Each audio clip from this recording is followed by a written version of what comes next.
je dirige une entreprise qui s'appelle Execo. On a la chance de collaborer avec Noémie très régulièrement sur plein de choses, et notamment sur ces webinaires des 4 saisons. Donc, bienvenue sur le 2e chapitre. Donc, j'ai évidemment animé ce webinaire avec Noémie. Salut Noémie, comment ça va? Ça va super bien, très en forme. Bah écoute, c'est cool. Du coup, ce que je vais proposer à tout le monde, c'est de couper vos micros pour respecter les règles traditionnelles maintenant du webinaire, mais je vois que c'est à peu près le cas pour tout le monde. Comme ça évitera les interférences dans les différentes prises de parole. Et puis, j'insiste tout de suite sur le fait que vous pouvez laisser tout au long de ce webinaire des questions sur le chat Zoom. Et soit on y répondra au fur et à mesure, quand c'est possible, voilà. Mais si jamais c'est des questions un peu plus larges, ce que je vous propose, c'est que vraiment on prenne un temps à l'issue de ce webinaire vers midi 10, et on se laissera 20-30 minutes pour vraiment répondre à l'ensemble de vos questions si c'est des questions plus généralistes. Donc, Noémie, je disais, c'est donc le 2e chapitre des 4 saisons de la marmite. Est-ce que peut-être tu peux, avant de revenir sur l'épisode précédent, ce sera peut-être bien de faire une espèce de ce qui s'est passé avant, mais peut-être nous rappeler pourquoi cette série de webinaires et c'est quoi la marmite? Ouais, merci. Ouais, je vais rappeler un petit peu le contexte rapidement. Donc, je m'appelle Noémie Lemoine. Je travaille sur un site qui s'appelle Le Germoir, dans une asso qui s'appelle Le Germoir à Ambricourt. Donc, on est dans le haut pays du Montreuilois, entre Fruges, Édin et Saint-Paul-sur-Ternoise. Le Germoir, c'est un site qui existe depuis presque 20 ans maintenant, qui est tourné vraiment vers l'agriculture et l'alimentation durable. Et depuis fin 2019, on a lancé une dynamique collective, participative qui s'appelle la Marmite, donc Maison de l'alimentation en rural, pour se rencontrer.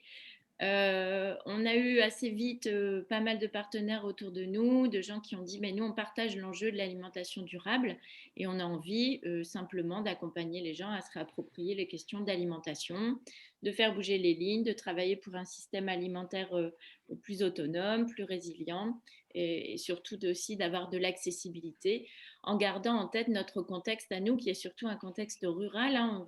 On va toucher les zones du sud-ouest du Pas-de-Calais. Et donc, en général, c'est des territoires qui sont où il y a parfois une mobilité qui est compliquée, où on produit beaucoup, où les gens ont vraiment besoin et envie, et encore plus en ces temps-ci, d'avoir des événements festifs, de créativité dans leur village, des événements qui permettent d'avoir de la convivialité. Donc on s'est dit la marmite, ça peut faire tout ça. Ça peut travailler sur l'attractivité, la mise en relation, en coopération. Ça peut travailler sur les axes de formation et d'accompagner aussi chacun à avoir la capacité d'agir. Du coup, avec Thierry et avec Execo, on a fait un marmiton l'an dernier, un événement de co-créativité. On a été soutenu par la région dans le cadre du dispositif Inspire. On a été soutenu par la Fondation de France pour organiser cet événement et je les remercie d'être présents aujourd'hui. On a été soutenu par l'entreprise des Mazières, par la communauté de communes. Et en fait, il y a 10 belles idées qui sont sorties. Alors, on aurait bien voulu vous les présenter sur les lieux. On aurait bien voulu vous rencontrer pour vous les présenter. Mais bon, on s'adapte et du coup, on essaie de faire ces temps d'inspiration positive en ligne. Pour respecter le processus qu'on s'était dit, hein, c'était 1, écouter, comprendre, 2, inspirer, 3, ça va être faire ensemble et j'espère bien qu'on pourra faire ensemble rapidement, et puis 4, ce sera accompagner à agir. Et donc là, on rentrera dans une phase peut-être d'incubation ou d'accompagner toutes les initiatives en innovation sociale. Merci Noémie. Alors, on a Daphné qui met dans le chat qu'elle n'entend plus et elle demande si elle est la seule. Et en fait, on est désolé Daphné, mais moi j'entends bien et apparemment Olivier a confirmé. Donc, Daphné, la solution dans ces cas-là, c'est peut-être de sortir de ce webinaire et de revenir en espérant que tout marchera mieux après. Merci Noémie pour cette introduction sur la marmite. Donc, du coup, je le disais, tu le disais aussi, donc le premier chapitre a eu lieu le 24 mars, on était près de 50 le 24 mars, sur notamment les logiques d'entrepreneuriat. peut-être que tu peux nous faire, tu sais, un truc genre dans l'épisode précédent, previously, et peut-être nous donner quelques mots de ce qui s'est passé, enfin, notre discussion qu'on a eue avec Marketa de Madabrest et notamment Élise Datis. Ouais. Dans l'épisode précédent, effectivement, on a rencontré ces deux personnes qui venaient de Brest et de Nouvelle-Aquitaine. Ça nous semblait intéressant de les faire intervenir parce que Marketa Subkova, elle porte un projet de maison de l'alimentation. Elle va vers un tiers-lieu alimentaire, mais à Brest. Donc, on est sur un contexte de territoire qui est vraiment très différent. Mais par contre, elle met beaucoup en avant dans son projet tout ce qui est viser une démocratie alimentaire. Ça veut dire quoi? Ça veut dire d'inclure vraiment chacun dans le processus et pour faire bouger le territoire. Et ça nous semblait intéressant. C'est ce qui nous rassemble avec le projet de MAD à Brest. C'est vraiment l'idée de se dire il faut qu'on soit plusieurs autour de la table et il faut que les habitants puissent être des acteurs comme les autres. Donc ça, c'est important avec Marketa. Et puis Élise de Péker qui est intervenue pour Atis, qui est la directrice en Nouvelle-Aquitaine. C'est une vraie inspiration en termes d'accompagnement de projet. C'est un des acteurs incontournables à la création d'activités en Nouvelle-Aquitaine, que ce soit pour incuber des projets ou que ce soit pour capter les signaux faibles sur les territoires, de capter les besoins, d'être au contact des collectivités, de saisir leurs idées et de les tester, de se dire est-ce que c'est faisable, de quelle manière ça peut se développer. Donc, elle est par exemple Fabrique à initiative, qui est un dispositif proposé par l'Avise. Et c'est l'une des fabriques à initiative les plus importantes de France et qui vraiment fait naître des belles solutions innovantes. Donc, pour nous, c'est une inspiration, très clairement. Merci. Maintenant qu'on a regardé ce qui s'est passé le 24 mars, c'est intéressant de rentrer aujourd'hui, donc du coup sur le webinaire qui nous concerne aujourd'hui. Tu l'as dit, il y a des projets qui émergent dans le cadre de la marmite. Tu as parlé aussi des projets émergents sur les sprints de créativité qu'on a pu mener. Le thème d'aujourd'hui est directement relié à 3 projets. Peut-être une introduction rapide, Noémie, sur les projets qui sont un petit peu en incubation chez toi et qui mériteraient d'être boostés. Et le temps d'aujourd'hui, c'est des temps dans lesquels on doit pouvoir permettre de prendre de l'inspiration pour les booster. Est-ce que c'est intéressant est-ce que tu peux peut-être nous parler de ces 3 projets? Oui, je vais vous parler de ces 3 projets. Aujourd'hui, notre thème, c'est produire en milieu rural. Et on a choisi de prendre à chaque fois, ce sera un peu des doubles entrées. Donc, c'est quand agroécologie rime avec solidarité. En fait, pendant le marmiton, il y a 3 idées qui sont sorties qui s'appelle Carnet de chant, la Japeline et les jardins nourriciers. Vous avez eu le carnet de projet, je pense, la semaine dernière, donc vous voyez à peu près de quoi je parle. Mais finalement, ce qui les rassemble, ces projets, c'est qu'à chaque fois, ça met en avant des nouvelles pratiques agricoles. Donc, il y a vraiment la recherche de comment je peux produire mieux en respectant la nature, voire même en étant en lien vraiment, en travaillant avec la nature. Et donc, carnet de chant, c'est une idée qui vise ça, qui vise à mettre en avant. C'est un peu, Thierry, c'est un peu ton expression des lunettes vertes, quoi. C'est de voir tout ce qui se fait de super en termes d'agroécologie, de le mettre en avant. J'espère vraiment qu'on pourra porter cette idée et qu'on pourra la faire vivre peut-être à partir de l'été, là, si on arrive à rebouger et à créer des événements festifs autour de tout ce qui bouge en termes de production. Ensuite, il y avait la Japeline, qui est l'idée de former des citoyens producteurs qui viendraient entretenir des jardins pour des personnes seules ou âgées ou qui n'ont plus le temps ou l'envie de s'en occuper. Donc là, il y a vraiment une belle solidarité qui pourrait s'opérer. Avec une idée d'application. Donc, toujours utiliser l'outil numérique, ça peut être une super idée. Et là, ce projet, il n'est pas encore réfléchi, il n'est pas porté, mais ce serait vraiment super qu'on trouve des gens pour le faire vivre. Il y a notamment une asso, je vous parle comme ça en inspi, qui s'appelle Saviez-vous planter chez nous, qui est sur Toulouse à la base, mais qui rayonne vraiment hyper largement, qui a un chouette site internet. Et en fait, je me dis, est-ce qu'on ne pourrait pas développer cette idée dans le Pas-de-Calais? Ce serait vraiment bien. Donc, je vous lance ça comme ça en petite graine. Et les jardins nourriciers, on a la chance d'avoir d'un groupe d'étudiants de Junia, de Lisa, et je vois qu'ils sont là aussi, donc c'est chouette, qui travaillent sur cette idée-là en ce moment. Et donc, c'est l'idée de bosser sur un réseau de jardins nourriciers. On l'a un peu transformé parce que nous, en tout cas en milieu rural, ce qui nous semble intéressant, c'est d'avoir des lieux autour du jardin où les gens peuvent se rencontrer, apprendre ensemble, et puis possiblement aussi que ce soit des lieux de réinsertion pour des personnes qui sont éloignées de l'emploi. Le deuxième étage, ce serait de pouvoir aller vers un restaurant ou un système de livraison de repas.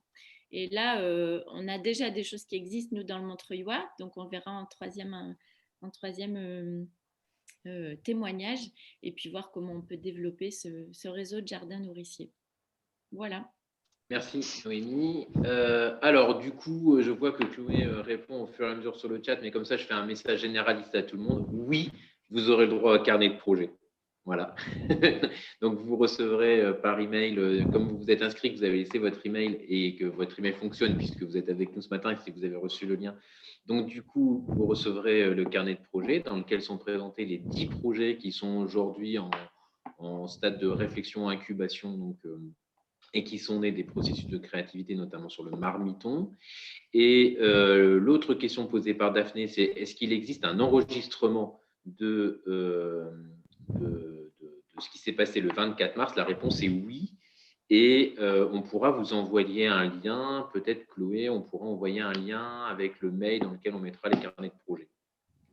Et en fait, mais Chloé est beaucoup plus rapide que moi, en fait, elle vient de vous mettre sur le chat le lien YouTube de notre chapitre premier des 4 saisons du 24 mars.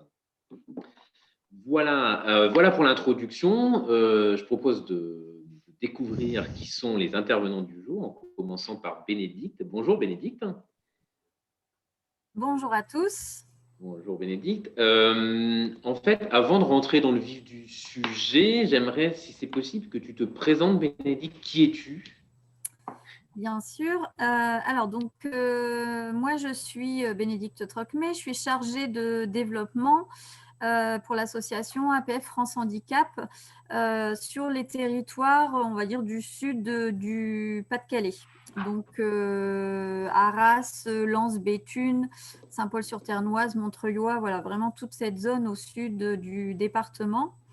Et j'ai pour mission de répondre aux besoins de nos adhérents et des personnes en situation de handicap en général en mettant en place des activités ou en développant des projets voilà, en fonction de leurs demandes et de leurs besoins. Voilà. Merci Bénédicte. Et donc, du coup, en fait, aujourd'hui, Noémie avait très envie que dans ce thème de comment agroécologie rime avec solidarité, tu puisses nous présenter Bouge ta conso. Du coup, je te laisse la parole pour que tu puisses nous présenter Bouge ta conso. Et comme tu l'as demandé, en fait, Chloé a mis en scène les photos que tu nous as envoyées pour illustrer tes propos. Et donc, dis-nous, ce que je te propose peut-être, c'est qu'on déroule les photos pour que les personnes qui suivent le webinaire puissent voir de quoi on parle. Et si jamais tu souhaites t'arrêter, n'hésite pas, dis-nous et puis on s'arrêtera sur une photo pour que tu puisses la commenter. Ok. Je vais peut-être faire une petite présentation rapide du projet et après, en effet, on pourra défiler les photos. Alors du coup, le projet Bouge ta conso Urbagreen, c'est un projet d'agriculture urbaine qui est né il y a pratiquement un an, puisqu'il est né pendant le premier confinement, où à un moment donné, dans l'équipe, voilà, on avait chacune nos contraintes en fonction de où on habitait, à la campagne, en ville, en appartement, en maison, etc., etc. Et on parlait justement de cette dépendance aux grandes surfaces, puisqu'il n'y avait que ça d'ouvert. pour faire les courses, pour s'alimenter, etc. Et voilà, dans l'équipe, on est toutes assez attentives à la question de l'environnement, de l'alimentation saine, etc., etc. Et puis, de fil en aiguille, s'est imposé pour nous la relation forcément à nos adhérents et aux personnes en situation de handicap, où on s'est dit, voilà, qu'est-ce que ça donne pour ces personnes-là aujourd'hui confinées, quand elles n'ont pas forcément la possibilité de se déplacer comme elles veulent. Tout à l'heure, Noémie a parlé de la mobilité en milieu rural, mais pour nous, la mobilité, elle se pose au quotidien pour les personnes en situation de handicap. Et donc, voilà, de fil en aiguille, on est venu à parler de jardins partagés, mais en faisant le constat qu'aujourd'hui, il y a énormément effectivement, ça se développe de plus en plus, les projets de jardins partagés, même en ville. Sauf qu'ils ne sont pas toujours accessibles. À la fois accessibles pour des personnes en situation de handicap moteur, mais ça peut être aussi accessible en termes de compréhension. Voilà, puisque nous, on travaille vraiment sur tous les types de handicap. Et donc, ça nous a paru évident d'écrire un projet autour de l'alimentation saine pour notamment les personnes en situation de handicap. Et on a eu l'opportunité de répondre à un appel à projet où les jeunes étaient vraiment au centre des projets. Un appel à projet de la Fondation territoriale des Lumières. Et donc, on a écrit ce projet Bouge ta conso Urbagreen. Donc, l'idée, c'est d'utiliser des espaces verts dans une ville. Donc, nous, on a choisi la ville de Liévin. Utiliser les espaces verts non utilisés pour en faire des lieux de plantation et des lieux de culture. Que les habitants s'approprient les espaces, qu'ils les cultivent eux-mêmes et qu'ils puissent ensuite en récolter voilà, tous les légumes, les fruits, tout ce qui aura été planté au fur et à mesure de la saison. Et donc, au centre de ce projet, on a mis en place un collectif de jeunes qui est vraiment, on va dire, décisionnaire de toutes les étapes du projet. Donc, on les réunit une fois par mois et on travaille avec eux sur tous les éléments du montage de projet, sur de la communication. Le logo que vous voyez actuellement, voilà, ça a été proposé par une jeune stagiaire et les jeunes ont voté pour plusieurs logos et voilà, ils ont choisi ce logo. Le nom du collectif de ces jeunes, c'est les Enracinés. Donc là, pareil, on les a fait travailler sur partir de petits jeux, des petites animations sur le nom qu'ils voulaient se donner pour les identifier. Et on travaille voilà, sur les aménagements des espaces, qu'est-ce qu'on peut aménager, comment ils voient le terrain, sur les événements qu'on peut organiser autour pour mobiliser les habitants, etc., etc. Et donc, ce collectif de jeunes est composé à la fois de jeunes de Liévin, notamment via un partenaire qui s'appelle l'École de la Deuxième Chance, qui accompagne des jeunes sortis un peu du cursus scolaire classique, et puis de jeunes en situation de handicap qui font partie de nos établissements présents sur Liévin. Et donc, pour expliquer le choix de cette ville de Liévin, c'est aussi parce que sur la ville de Liévin, on a 3 établissements médico-sociaux qui sont implantés dans la ville déjà et qui ont depuis quelque temps des projets en lien avec l'environnement et qui ont déjà voilà, cette attention par rapport à l'accessibilité des jardins ou la question de l'écologie, etc. Ça fait partie des projets des établissements. Donc, ça nous paraissait tout à fait cohérent de développer ce projet avec eux sur la ville de Liévin. Bénédicte, peut-être qu'on peut rentrer sur les photos. Je dois faire attention à la gestion du timing. C'est très clair, merci beaucoup. Peut-être qu'avec les photos, ça donnera encore plus d'illustrations très concrètes en fait, sur comment ces personnes en situation de handicap se sont appropriées ce projet en fait. Alors là, c'est une formation qu'on a réalisée puisque l'idée, c'est que les jeunes soient formés pour qu'ils puissent retransmettre ensuite aux habitants. Donc là, c'était une formation sur les semis qu'on a réalisée avec nos usagers et puis les jeunes qui participent au projet. Donc, il y a tout un cycle de formation qui est proposé comme ça, alors qu'ils sont un peu remis en question en ce moment, mais voilà, sur la permaculture, comment on entretient la terre. Voilà, donc ça, c'était également sur les semis. Donc là, il nous montre un peu le résultat de la formation.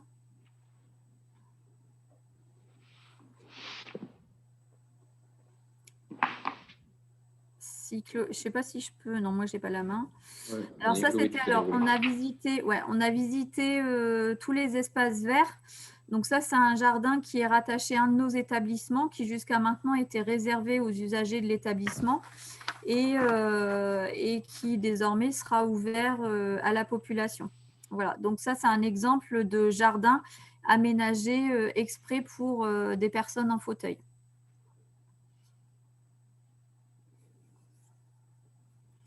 Donc ça, c'est une séance de travail à l'occasion d'une réunion où on les faisait travailler justement sur des éléments de communication.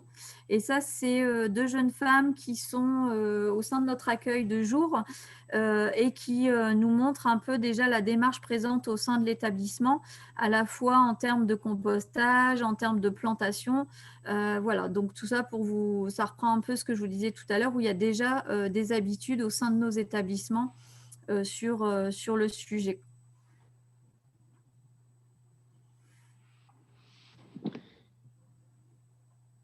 Et donc, pardon, donc du coup, je vois que le partage de photos s'est arrêté. Bénédicte, je pense qu'il y a une bonne nouvelle aussi dans tout ça, c'est cette campagne de crowdfunding qui est venue aussi aider au lancement de ce projet. Peut-être que tu peux nous parler de ce crowdfunding qui a été fait et pour tout dévoiler et réaliser avec succès. Oui, on a mis cette campagne en place en fin d'année parce que, à un moment donné, c'est comme tous les projets, il faut aussi des financements pour que ces projets puissent voir le jour. Et donc, on a mis en place cette campagne, on a diffusé sur les réseaux sociaux. Donc, c'était aussi un moyen pour nous de parler un peu du projet et de faire un premier appel voilà, à la population, aux habitants et plus largement au réseau.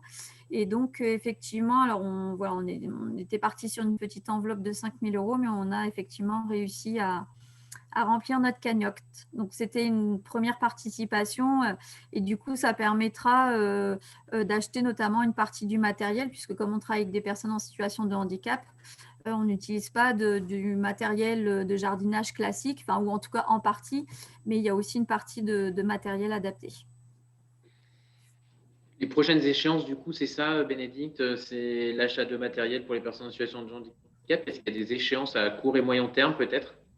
Alors là, l'idée, c'était de commencer les plantations mi-mai, c'est-à-dire de là, passer le stade de réunion, de formation, etc.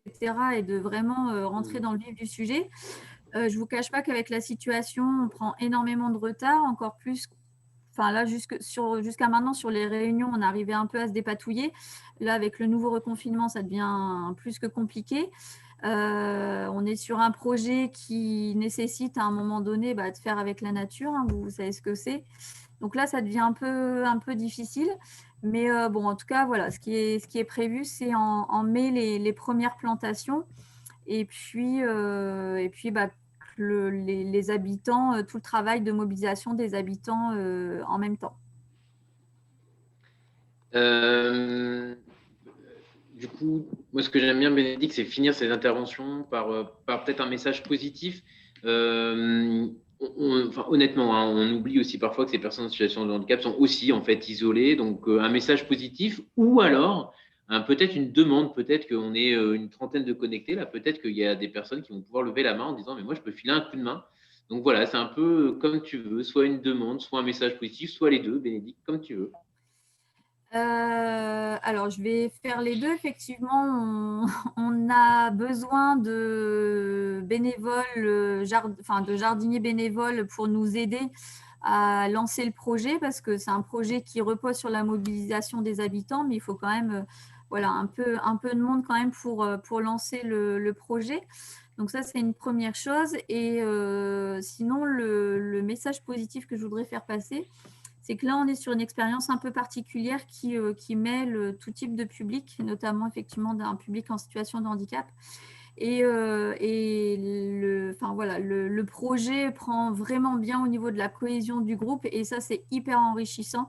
Je vous invite vraiment à prendre en considération les personnes en situation de handicap, quel que soit l'âge, dans vos projets parce que ça crée vraiment des petites merveilles au sein des relations entre les personnes qui travaillent sur ce projet. Donc, voilà, ça, c'est vraiment une belle expérience, rien qu'à ce niveau-là, et encore plus avec les jeunes, c'est-à-dire qu'ils nous surprennent. On a fait une petite animation pour leur montrer quel type d'événement ils pourraient organiser pour mobiliser les gens, et on a eu des petites pépites que même nous, au niveau des professionnels, on n'aurait jamais eu l'idée. Et voilà, c'est vraiment chouette de travailler et avec des jeunes et avec des personnes en situation de handicap pour toutes ces raisons-là. En tout cas, Bénédicte, si on évalue ce projet à la hauteur des sourires qu'il y avait sur les photos, franchement, le défi est relevé, quoi. Parce qu'on voyait vraiment du sourire, de la joie dans les yeux. Enfin, ça touche au cœur quand on voit ces personnes si souriantes. Et juste si je peux me permettre de rajouter un petit point, c'est que là, on travaille sur l'accessibilité. Alors, c'est vrai que nous, notre cœur, c'est les personnes en situation de handicap, mais c'est important de considérer l'accessibilité comme l'accessibilité universelle, c'est-à-dire pour toutes les personnes, en fait. L'accessibilité, c'est aussi les familles avec des poussettes, avec les enfants. C'est-à-dire que même quand on fait des bacs, c'est-à-dire qu'on puisse avoir des bacs à hauteur pour les enfants, c'est les personnes âgées. Voilà, donc oui, c'est les personnes en situation de handicap, c'est notre cœur de métier, mais pas que. Donc on est vraiment sur un projet universel. Merci beaucoup, Bénédicte. N'hésitez pas, je vous le disais en introduction, mais n'hésitez pas si jamais vous souhaitez déposer des questions sur le chat, on y répondra en toute fin de séance. Comme ça nous permettra d'avoir une vision globale sur l'ensemble des projets. Noémie, tu disais aussi également en introduction que donc, du coup, lors du Marmiton, il y avait 10 projets qui avaient fait l'office d'un carnet de projets donc, qui sera diffusé à l'ensemble des personnes connectées aujourd'hui. Comme ça, vous allez avoir une vision globale. Si jamais j'ai envie de m'engager, si jamais j'ai envie de m'impliquer dans un des projets, Noémie, c'est quoi la démarche à suivre? Comment je fais? Voilà. Est-ce que tu peux nous renseigner sur ça? Il y a plein de, Il y a plein de niveaux d'engagement en fait. On peut déjà juste être ambassadeur. Donc, par rapport à ce carnet de projets qui est diffusable très largement, on ne le garde pas précieusement pour nous. Au contraire, c'est des idées qui ont été produites par des habitants, pour les porteurs de projets. Donc, on peut le faire voyager, ce carnet de projets. Donc, déjà, rôle d'ambassadeur. Deuxième, ça peut être parrain ou expert par rapport aux idées qui sont existantes et vous dites mais moi ce sujet-là je le connais bien parce que soit je l'ai déjà développé ou alors je connais des initiatives similaires et j'ai une compétence spécifique qui serait intéressante je pense pour ce projet et donc je peux passer un peu de temps auprès des étudiants qui travaillent sur l'étude de faisabilité ou auprès des porteurs de projets. Ou même là, en aidant Bénédicte, on voit bien que son projet, il ressemble à… quand on parlait de Jappeline et d'avoir des bénévoles qui sont sensibles au jardin et qui peuvent aider pour faire le jardin des autres, on est quand même un peu là-dedans. Donc, à partir de là, on peut s'investir. Et sinon, c'est en devenant porteur de projet. Et là, nous, on s'engage à au moins… faire booster un peu votre idée en accompagnant, en montant un groupe projet, en essayant de vous mettre en réseau avec des bonnes personnes pour vous inspirer et puis pour vous aider à développer l'idée, monter le modèle économique et puis vous aider à avancer. Donc, 3 niveaux d'implication, ambassadeur, expert ou porteur de projet. Merci Noémie. Et moi, j'insiste un petit peu aussi en disant que si jamais les projets qu'on voit aujourd'hui, notamment celui de Bénédicte vous plaît, n'hésitez pas à être aussi ambassadeur de ces projets-là. Parfois, un petit message sur un réseau social, et ça déclenche des pépites. Et on sent bien, et Bénédicte l'a dit, que c'est un magnifique projet, mais que les conditions sanitaires, parfois, c'est des freins. et que c'est à ce moment-là aussi qu'il faut savoir faire preuve de solidarité et de générosité. Donc, si jamais vous avez envie, n'hésitez pas à diffuser ce que vous avez découvert ce matin, le projet de Bénédicte. Je pense qu'il est temps de passer à Dominique. Alors, est-ce que Dominique nous a rejoint? Est-ce que Dominique nous a rejoint ou pas encore? Je n'entends pas Dominique. Alors, soit c'est parce que Dominique n'a pas mis son micro, soit parce que… Mais Dominique était retenu sur un rendez-vous avant, et donc du coup, c'est tout à fait possible qu'il nous rejoigne. Thierry, normalement, Dominique doit nous rejoindre à 11h40. Donc, effectivement, il est possible qu'il ne soit pas encore là. Gaëlle a posé une question sur le chat qui, effectivement, peut être intéressante sur voilà, comment est-ce qu'on a construit ce carnet des projets et comment… voilà, elle avait une question là-dessus. Moi, je peux y répondre. Peut-être que Noémie a effectivement envie de… Vas-y, commence Chloé, et puis Noémie complétera. Bien sûr. Alors, donc, comment est-ce qu'on a construit ce carnet de projet? Encore une fois, c'est un travail d'idéation collectif où chacun et où plusieurs acteurs sont intervenus à des moments différents. J'ai notamment des personnes qui étaient là au marmiton que je reconnais.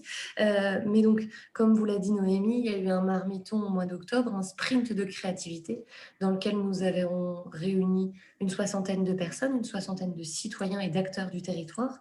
Et au cours d'un processus d'idéation animé par justement des volontaires, nous sommes arrivés à effectivement la constitution de pas mal d'idées, de pas mal de projets. Donc le processus d'idéation, effectivement, c'est encore une fois de partir d'un besoin. Ce besoin, comment est-ce qu'on l'a trouvé? Je remonte à la genèse, mais c'est vraiment un travail, un long processus. Parce que comment on a récolté ces besoins par le biais d'entretiens individuels avec des professionnels du territoire. Et donc, on a fait des entretiens pour définir les besoins. Avec ces participants, on s'est basé sur ces besoins pour imaginer des projets. Et ensuite, ces projets ont été retravaillés par des experts des domaines, par des experts du sujet, pour, une fois encore, je dirais, challenger, amender, modifier les idées pour qu'encore une fois, elles soient elles soient innovantes, elles soient, voilà, qu'on puisse les expérimenter assez vite et qu'elles puissent encore une fois répondre à un vrai besoin qui existe sur le territoire. On a condensé tout ça, les besoins des uns, les idées des autres et puis les apports de ces derniers pour en constituer effectivement, pour pouvoir créer ce carnet des projets qui reprend justement ces belles idées qui nous semblent être, en tout cas à toutes les personnes qui les ont créées, challengées, observées, en tout cas qui nous semblent être de vraies pépites et de vraies belles idées à mettre en place sur le territoire du Germoire, donc le haut pays du Montreuilois, mais évidemment partout en région et puis ailleurs en France. Voilà, je ne sais pas si Gaëlle, ça répond à votre question. Et encore une fois, comme l'a dit Thierry tout à l'heure, nous, on vous envoie le carnet de projet à tous. Voilà, donc n'hésitez pas à le consulter, à regarder, parce qu'il peut y avoir des projets qui vous intéressent vraiment et pourquoi pas qui sont en lien avec vos projets à vous. Et j'en profite pour passer un dernier message de la part de Bénédicte qui vous invite à, si vous êtes en tout cas intéressé par le sujet, à la suivre sur Instagram avec Bouge ta conso et pas Biouge, mais c'est bien Bouge ta conso, et sur Facebook il y a le lien. N'hésitez pas. Merci. Merci Chloé. Je ne sais pas si Dominique a réussi à rentrer dedans dans l'intervalle, mais si ce n'est pas le cas, ce n'est pas grave. On peut être agile et demander à Jérôme s'il est avec nous. Jérôme est avec nous, je pense. Oui, il est là. Eh bien, parfait. Du coup, Jérôme, bonjour, bienvenue. Merci d'être avec nous. Même question que pour Bénédicte. Est-ce que tu peux te présenter à nous, s'il te plaît? Ok. Du coup, avec ma compagne, en fait, je suis le porteur du projet de Rive en Rêve. Et ce projet, en fait, c'est un peu l'aboutissement, on va dire, d'un parcours de bientôt 10 ans, en fait. Je me suis formé auprès de Franck Natier sur la permaculture. Donc, Franck Natier, c'est l'association de la forêt nourricière, qui se trouve en Mayenne, mais qui intervient au niveau national sur le principe de jardin-forêt, notamment. Et du coup, après, j'ai fait d'autres formations, notamment tout ce qui est maraîchage sol vivant, la conception de vergers maraîchers, j'ai été initié à la biodynamie et là, tout prochainement, en fait, je vais faire une formation bien spécifique sur la comptabilité en triple capital. Alors, un gros mot, mais je vous laisse creuser si vous voulez plus d'infos par rapport à tout ça. Et le teasing. Ouais, c'est ça. Et du coup, l'idée, c'est aussi en fait d'apporter en fait toutes les connaissances, toutes les compétences que j'ai pu acquérir et toutes les expériences que j'ai pu vivre et de les transmettre au plus grand nombre. Et à côté de ça, je suis aussi du coup président de la forêt nourricière depuis 2018 et du coup, je suis aussi administrateur en fait auprès d'une association qui s'appelle Initiative Paysanne, Territoire de France, et qui agit en fait justement pour faciliter l'installation ou tout ce qui est les liens entre cédants et repreneurs, donc vraiment dans le monde agricole en fait. Et du coup, là après, qu'est-ce que je pourrais dire? Je vais peut-être parler un petit peu du projet. Oui, en fait, c'est ça. Donc aujourd'hui, on a souhaité, Jérôme, que tu puisses nous présenter donc de Rive en Rêve, de Rive en Rêve, pardon. J'ai lu en préparant un peu aujourd'hui que l'objectif était de faire rimer transition écologique, culture et éducation à tout âge de la vie. Fermez les guillemets. Voilà, c'est juste l'introduction. Ce qui serait intéressant, c'est que tu puisses nous en dire plus, expliquer peut-être les contours de Rive en Rêve, quels sont les objectifs visés. Ok. En fait, tout part, on va dire, de l'éthique en fait justement de la permaculture. De ce fait-là, en fait, l'idée, c'est de prendre soin de l'humain, prendre soin de la terre, créer l'abondance et la partager équitablement. Et de là, en fait, justement, on s'est décliné toute une série d'objectifs. Donc là, je vous montre comme ça, hein, mais ça se tient sur 2 pages.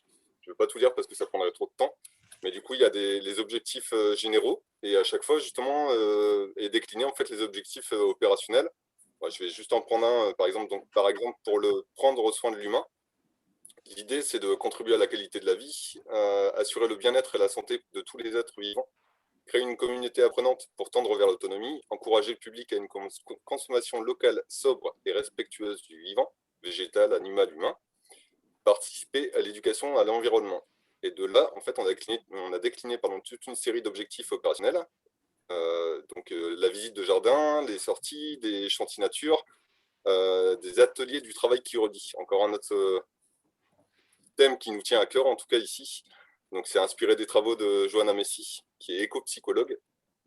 Des ateliers, des stages, des formations en permaculture, agroforesterie, low-tech, zéro déchet, do-it-yourself, cuisine sauvage, végétarienne, enfin tout un tas de choses. Et l'idée, c'est que en fait, dans mon parcours, je me suis rendu compte qu'il y avait pas mal de formations qui n'étaient pas proposées à l'heure actuelle chez nous. Et de ce fait-là, moi, toutes les formations, j'ai dû aller les faire, par exemple, dans la Drôme. Je suis allé en Mayenne, je suis allé là, prochainement, en fait, je m'en vais en Dordogne. Et donc, je me suis rendu compte que c'était bien, mais en fait, je trouvais ça dommage qu'il n'y avait pas ça chez nous à l'heure actuelle. Et l'idée, c'est qu'à chaque fois, les intervenants, lorsque je les rencontre, de leur dire est-ce que vous seriez d'accord pour dire de proposer votre formation chez nous, dans les Hauts-de-France, de manière à ce que ces initiatives-là, ces formations-là, en fait, soient proposées aussi chez nous et de faire avancer aussi la cause localement. Et ça me paraît beaucoup plus pertinent en fait, de déplacer 1 ou 2 personnes intervenant plutôt que de faire déplacer chaque année en fait, une centaine de personnes des Hauts-de-France vers le sud de la France. Je trouve ça dommage en fait, quoi. Donc c'est un exemple. Est-ce que ça veut dire que De Rive en Rêve est un lieu dans lequel on peut apprendre, comprendre, se former, d'accord, et donc du coup pour répondre à l'ensemble des objectifs qui ont été préalablement définis comme expliqué, c'est ça? C'est bien C'est ça? ça. Vraiment, l'objectif, c'est de créer une communauté apprenante, en fait, quoi. Donc, je prétends pas tout savoir, on ne prétend pas tout savoir, mais chacun dispose de savoir, et l'idée, c'est de le partager ensemble, parce que dans nos esprits, à ma compagne et à moi, en fait, c'est que ça sert à rien de le garder pour soi, en fait, quoi. C'est censé être diffusé, parce que sinon, en fait, ce qui se passe, c'est que ce qu'on vit à l'heure actuelle, c'est qu'il y a tout un tas de choses, en fait, qui sont en train de disparaître, et on trouve ça dommage, et de ce fait-là, de le partager au plus grand nombre, ça nous paraît tellement évident en fait. Voilà. C'est sur ça qu'on retrouve le thème du jour qui est vraiment autour de la solidarité. C'est vraiment cette notion de transmission de savoir, de transfert de connaissances. Quasiment, c'est du pair à pair en fait. Et après, l'idée, c'est aussi un lieu d'expérimentation chez nous en fait. Et dans l'idée, en fait, c'est que on mette en pratique en fait justement toutes ces connaissances, tous ces savoirs, et on voit ce qui marche et ce qui marche pas, et du coup, on apprend toujours ensemble en fait dans tous les cas. Et est-ce qu'on peut parler un peu de ce projet de jardin nourricier? Mhm. Donc là, c'est un projet qui a été labellisé l'an dernier en fait par le département du Pas-de-Calais dans le cadre du budget citoyen. Grâce à ça, on a obtenu 30 000 euros, mine de rien, qui qui nous facilitent grandement la vie justement pour dire de mener à bien, parce que on est sur un terrain qui fait 1,2 hectare au total, donc c'est grand, mais à la fois ça va, ça reste à taille raisonnable. Et l'idée, c'est justement de minimiser au maximum en fait l'usage euh, de produits pétroliers en fait quoi. Et donc du coup, c'est vraiment l'idée d'une forêt jardinée en fait quoi. Donc jardin-forêt. Dans ce jardin-forêt, en fait, forcément, il y a des arbres, mais l'idée, c'est que ça fonctionne en fait par strates. Donc, il existe 7 strates différentes. Et l'idée, c'est de les faire cohabiter ensemble et de créer ce qu'on appelle des guildes.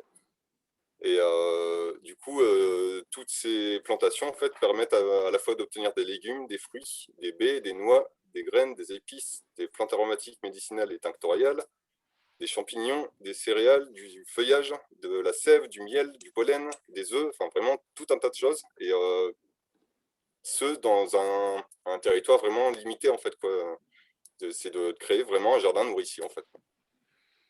Concrètement, c'est uniquement de Rive en Rêve qui participe à ce jardin nourricier? C'est ouvert à tous? Est-ce que ça fait aussi objet de formation? Est-ce que c'est une zone d'expérimentation? Alors, c'est une zone d'expérimentation et qui est vraiment ouverte à tous aussi. Là, l'idée, en fait, par exemple, on a organisé des chantiers participatifs pour les plantations des arbres. Donc, ça s'est tenu tout cet hiver. Là, on vient de terminer la saison de plantation. Mais il y en a d'autres à venir, en fait, hein, parce qu'il y a aussi des arbres que j'ai eu, que je suis allé récupérer chez différents pépiniéristes spécialisés et qui sont là en godet, en fait, donc ils sont en attente pour le moment. Et du coup, tout l'objectif de cette année, ça va être de planter, d'aménager au maximum, en fait, justement, le jardin-forêt ici, en fait, quoi. Et par cette occasion-là, je transmets aussi les savoirs, les compétences que je peux avoir. Et je suis aussi devenir formateur, en fait, au CFPPA du Doulac à Saint-Omer. Je suis devenu formateur de l'ICAR permaculture. Voilà. Du coup, je transmets aussi là-bas directement en fait à des jeunes ou moins jeunes en fait, hein, ou des personnes en reconversion qui veulent changer de vie en fait et devenir maraîcher pour certains ou arboriculteurs ou pépiniéristes même. Et en fait, à la base, je voulais devenir maraîcher, mais je me sens depuis toujours beaucoup plus proche de la philosophie de l'arbre. Je préfère les plantes pérines aux plantes annuelles. Ça me paraît beaucoup plus sensé en fait. Et du coup, l'idée aussi, c'est que comme on est dans la région en fait Hauts-de-France, c'est la région la moins boisée de France. Du coup, l'idée de propager en fait ces pratiques de jardin-forêt sur les Hauts-de-France, ça me paraît bien correspondre en fait aux besoins du territoire. Et quand je dis besoin du territoire, c'est pas seulement le besoin humain, c'est aussi le besoin par rapport à la biodiversité. Parce qu'il y a beaucoup plus de vie en fait justement dans ce type de jardin que dans une monoculture par exemple. Et de ce fait-là, là, je suis allé me procurer en fait ces plants qui parfois viennent soit du sud de la France ou limite il y en a aussi des pépiniéristes qui se trouvent en Belgique qui travaillent avec ces variétés qui sont intéressantes. Et l'idée, ça va être de les adapter à notre territoire, de les multiplier et derrière en fait justement de participer à la création d'autres jardins-forêts ailleurs dans les Hauts-de-France. C'est très clair, Jérôme. Alors du coup, je profite de lire le chat très rapidement. Désolé, mais tu as titillé l'intérêt de Christine sur la comptabilité en triple capital. Ah. Et donc, je te laisse répondre sur le chat parce qu'elle demande quelle est ta source de formation sur ça. Du coup, comme c'est une conversation bilatérale, je te propose de lui répondre directement sur le chat. Par contre, il y a Gaël, enfin, pas par contre d'ailleurs, et Gaël qui nous demande si finalement de Rive en Rêve se rapproche un peu des ADEAR, des ADEAR. Je pense que en fait, là, c'est par rapport à Initiative Paysanne que Gaël dit ça. Et ouais, voilà. Et donc, du coup, en effet, Initiative Paysanne, c'est une association qui se trouve être, qui a été créée en fait en janvier 2019 suite à la fusion de 4 associations, dont l'ADEARN, donc l'ADEAR du Nord, qui portait le projet en fait du blé au pain, qui a créé une filière entre guillemets entre des paysans producteurs de blé anciens qui étaient cultivés dans la région depuis 1740 jusqu'à 1930-40 et qui les ont multipliés. En fait, on a récupéré des lots auprès de l'INRA, entre autres. Enfin, ça, c'est le travail de l'ADR. Mais sinon, en fait, chez nous, la particularité, c'est qu'il y avait Avenir, en fait, qui était présente initialement. Et Avenir fait le travail de l'ADR. De ce fait-là, donc Avenir, Copasol, le CEDAPA, qui lui agit en fait justement plutôt en Picardie, et l'ADR ont fusionné en janvier 2019 pour créer une initiative paysanne. Parfait, ça répondra à Gaël. Si jamais ce n'est pas le cas, comme pareil, c'est assez spécifique, et bah, du coup, vous pourrez continuer à échanger sur le chat. Jérôme, avant de se quitter, même question qu'avec Bénédicte. Est-ce que tu as un message à partager ou un espoir ou un message positif ou une demande à partager aux 30 personnes qui sont sur ce webinaire? Plutôt un message d'espoir. En fait, j'ai eu l'occasion de me rendre compte, et d'année en année, je le perçois vraiment de plus en plus. Il y a beaucoup de personnes qui plantent des arbres à l'heure actuelle, et je trouve ça vraiment encourageant en fait, pour l'avenir. Parce qu'en fait, il faut savoir que quand on plante un arbre, généralement, c'est pas pour soi, mais c'est pour les générations à venir. Et du coup, certes, on peut voir en fait justement des arbres qui sont coupés à droite, à gauche, mais il y en a aussi beaucoup qui se plantent, et du coup, c'est encourageant pour l'avenir. Merci Jérôme. N'hésitez pas à commenter sur le chat, à poser des questions généralistes autour de l'agroécologie rime avec solidarité. Merci beaucoup Jérôme, c'était passionnant. Merci pour cette énergie. Merci. Du coup, nous pouvons retrouver Dominique, qui je pense s'est connecté. Merci beaucoup Dominique de te rendre disponible pour ce webinaire malgré un agenda chargé.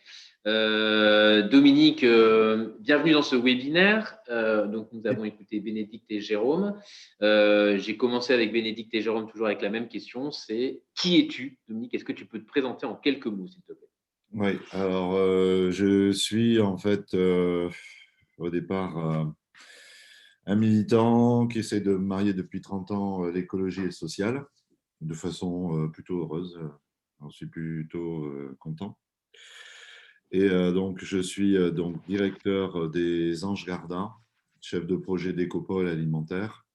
Et je suis par ailleurs président du réseau Cocaïne, qui est un réseau donc, qui rassemble les jardins d'insertion qui font du maraîchage biologique et qui, depuis 30 ans, développent sous forme de système de panier, donc une relation entre des consommateurs et des gens donc en difficulté d'emploi. Merci Dominique. Donc, tu es présent avec nous pour nous parler de Ménadel, pour Maison d'échange pour de nouvelles activités, pour le développement de l'économie locale. Bon, écoute, ce que je propose, c'est vraiment de te laisser la parole pendant 5, 6, 7 minutes sur Ménadel, ses origines, ses valeurs, objectifs et peut-être quelques caractéristiques du territoire. D'accord. Alors, on est implanté, je ne sais pas si je peux prendre la main pour juste montrer un slide. C'est possible techniquement, partager l'écran. Hop, ça a l'air d'être possible. C'est tout à fait possible. Vous voyez un autre écran là? Oui, c'est ça. Oui.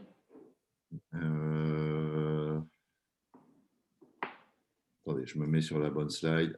Voilà, parce que je n'ai pas fait non plus de PowerPoint non plus. Bon, notre enjeu à nous, c'est de faire société sur des questions essentielles, la question alimentaire étant une grande fonctionnalité de la vie, donc faire société à partir de l'alimentation. Et pour ce faire, donc, nous avons 4 grands lieux d'objectifs qu'on va retrouver en fait derrière l'idée d'écopole alimentaire en définitive. Donc, parler de Ménadel revient aussi à remettre cette histoire de place à vivre, c'est comme ça qu'on l'appelle, dans l'ensemble des enjeux en fait, qu'on poursuit. Or, le premier enjeu qu'on essaye de poursuivre, c'est celui de garantir l'accès à une alimentation durable, ce qui suppose de mettre en place des filières territorialisées, donc grâce à des capacités non seulement d'approvisionnement, mais aussi de logistique de diffusion.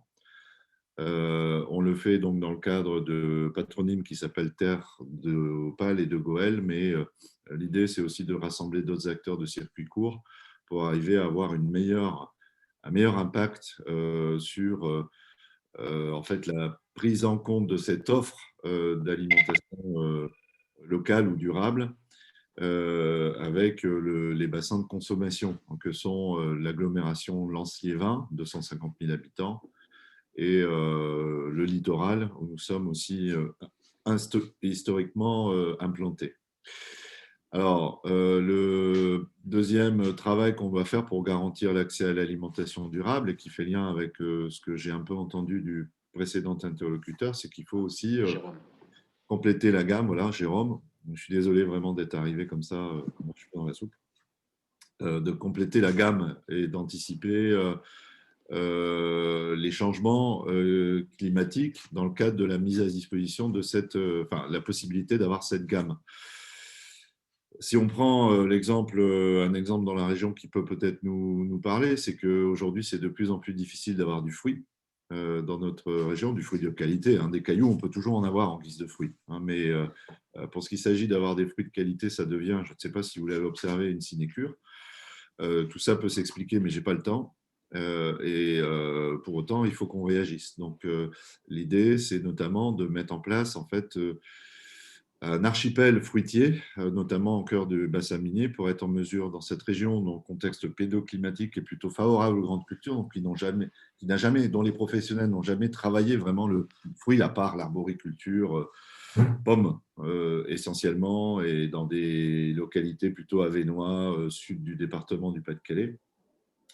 Si on veut effectivement une diversité de fruits, des abricots, des kiwis, de la vigne, etc., enfin du raisin, etc., il faut qu'on commence à maîtriser en fait la conduite technique. Et donc, l'idée de l'archipel nourricier à dominante fruitière, c'est d'arriver effectivement à avoir, dans le cadre du complément de gamme, la capacité de pouvoir produire du fruit. Alors, l'archipel, il a ceci aussi d'intéressant pour vous, c'est qu'il est finalement à l'origine de Ménadel quelque part. C'est-à-dire que face à ce projet qu'on avait de complément de gamme, de produire en fait pour l'avenir, il fallait effectivement qu'on mobilise notre équipe en insertion, mais il fallait qu'on mobilise aussi des habitants sur ce projet, puisqu'on fait ça sur des sites qui sont plutôt, l'archipel nourricier, c'est une dizaine de sites éclatés, si vous voulez, dans l'agglomération. Et donc, sur des grandes surfaces, Dominique? Non, non, non, non. Alors, là, il pourrait y avoir tout un débat là-dessus. Alors, on est dans une forme de réponse à l'agriculture urbaine, mais en même temps, j'ai peine à nous laisser associer à tout ce qui se fait au prétexte de l'agriculture urbaine, parce que je pense qu'il y a aussi des conneries qui se font, surtout si elles surfent sur l'idée de l'autosuffisance, et donc ce qui suppose que la ville nourrirait la ville, ce qui me semble en fait quelque chose qui est très mal pensé aujourd'hui. Si on n'intègre pas le fait que la ville ne produira pas tout. Elle ne produira pas de blé, elle ne produira pas… Et là encore, je n'ai pas le temps de m'en expliquer, mais c'est une hérésie d'être dans cette logique un petit peu qui essaye d'être autosuffisante quand il faut au contraire effectivement établir des relations avec la campagne qui fournira 2/3 de notre nourriture, parce que la ville ne pourra pas au niveau spatial, mais au niveau purement agronomique, pourra pas cultiver effectivement toute la diversité de ce que la ruralité nous a amené dans notre assiette jusqu'ici. Donc, une agriculture urbaine, oui, mais une agriculture qui va à la fois être multifonctionnelle, c'est-à-dire permettre à un moment donné d'avoir des îlots de fraîcheur dans les villes qui en auront besoin, y compris dans le Nord.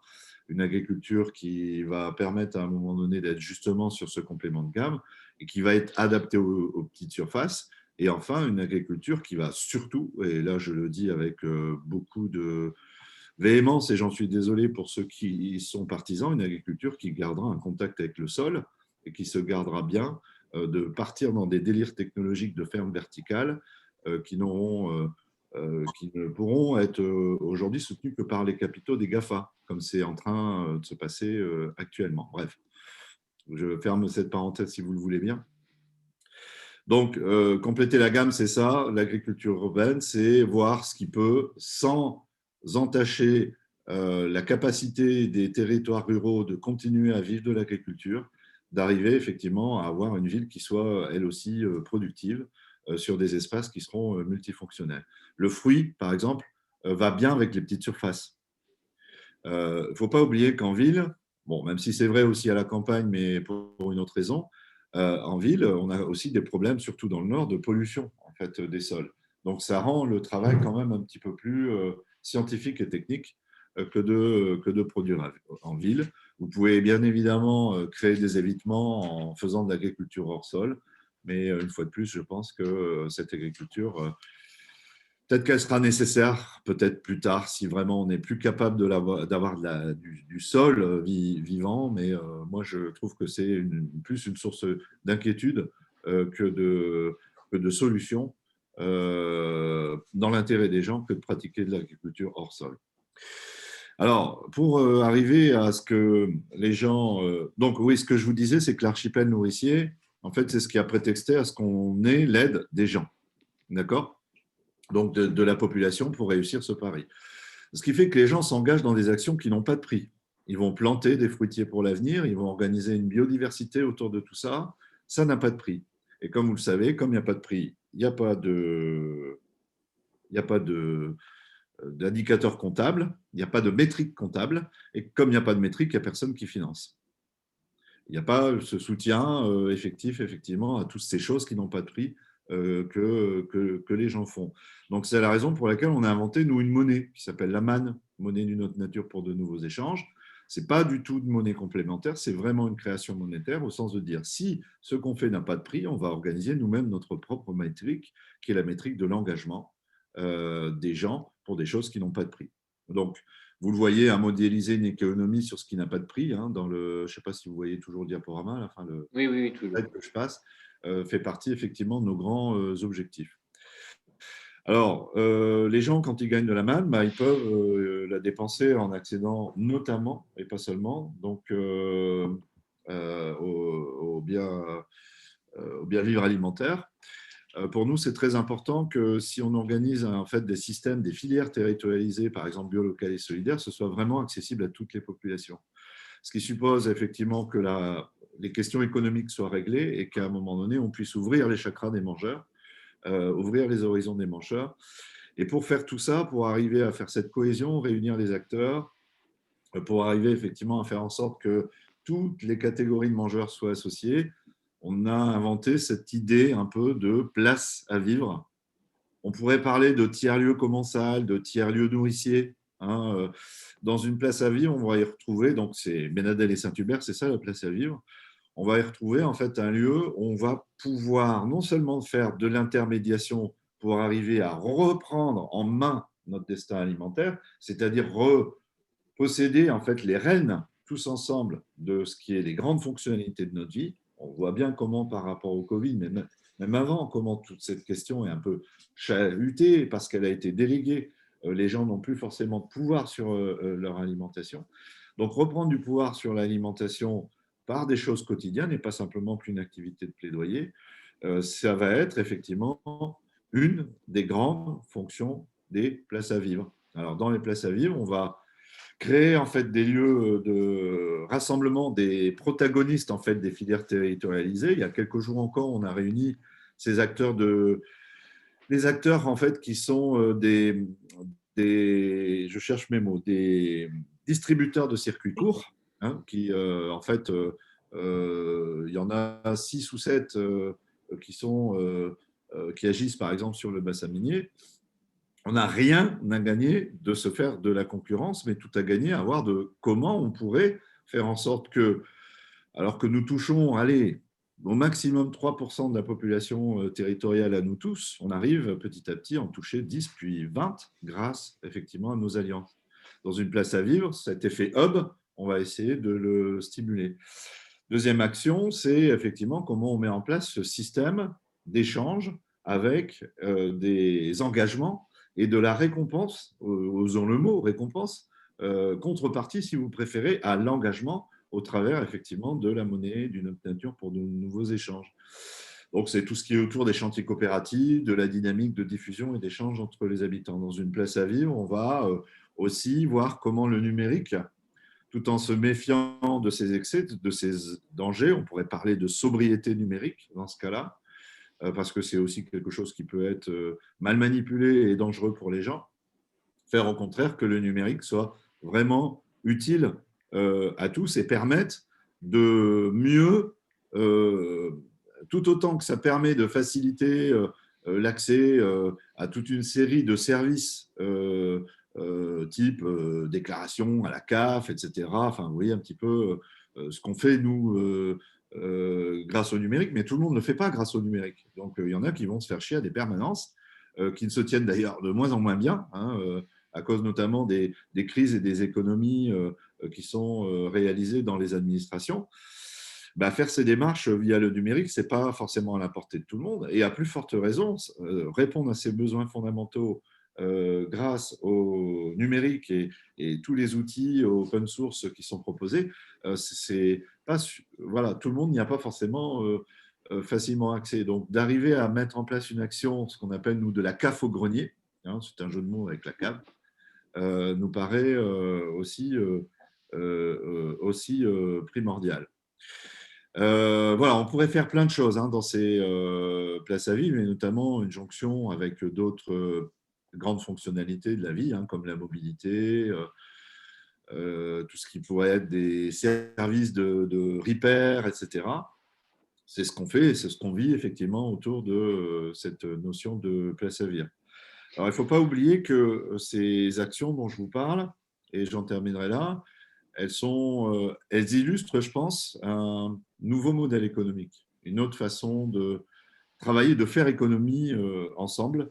Et on est assez attaché à cette notion qui est l'économie de la fonctionnalité de la coopération, qui est en fait de nouvelles formes de modèles qui permettent à un moment donné, complémentairement à ce que l'ESS a amené, l'économie sociale et solidaire, c'est-à-dire l'hybridation des financements, de voir comment réunir les parties prenantes de façon équitable pour construire des modèles économiques territorialisés. De ce point de vue-là, l'EFC, l'économie de la fonctionnalité et de la coopération, nous paraît une perspective tout à fait intéressante. Alors, juste pour vous donner une illustration quand même concrète, voilà, l'archipel nourricier, c'est ça. Je ne sais pas si vous voyez la photo. Très bien, Dominique. Un peu. Donc, vous voyez des gens. Autour, vous avez des tuteurs et des arbres. Les arbres, ce sont des abricotiers. Hein, l'idée, c'est d'arriver à produire de l'abricotier dans notre région. Et vous avez sur les plates-bandes, plus bas, là, que les collègues sont en train de travailler, le fait de pouvoir y mettre des fraises, etc. Alors, certains y verront là une forme d'agroforesterie.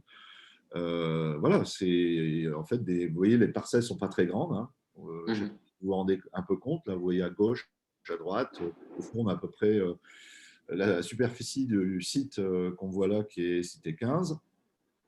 On est implanté, donc ça c'est le logo, on est implanté, vous voyez, sur différentes zones avec l'idée de créer des effets de continuum par rapport à ce petit fil vert là que vous voyez, hein, qui traverse ce grand haricot vert, là, enfin ce flageolet vert, à 2 couches. Je ne sais pas comment vous décrire ce que je vois.